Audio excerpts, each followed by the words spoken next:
அதனால தான் இன்னைக்கு பார்த்தீங்கன்னா தர்க்கங்கள் பண்ணால் கூட வாதங்கள் பண்ணால் கூட அந்த வாதங்களுக்கு ஒரு முற்றுப்புள்ளி வைக்கவே முடியல.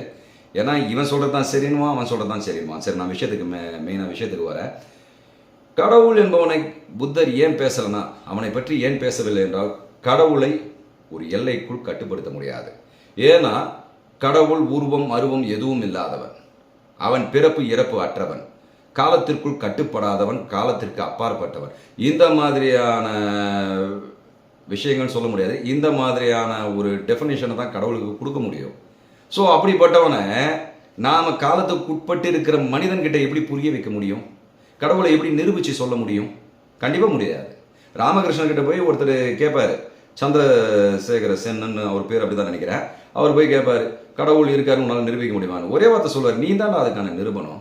கடவுள் இருக்காருன்றதுக்கு நீ தான் நிரூபணம். காரணம் 72,000 நாடி நரம்புகள் ஓடுது. ஒரு இட்லியை சாப்பிட்டேன்னா ரத்தமும் மஞ்சையும் என்னென்ன ஆகணுமோ அதெல்லாம் ஆகுது. எல்லாமே உன்னோட கட்டுப்பாட்டை மீறி நடக்குது. நீ உயிர் வாழறதே உன்னுடைய கட்டுப்பாட்டை மீறிய செயல். நீ தூங்கும்போது நீ இல்லை, காலையில் முழிக்கும் போது தான் நீ இருக்க.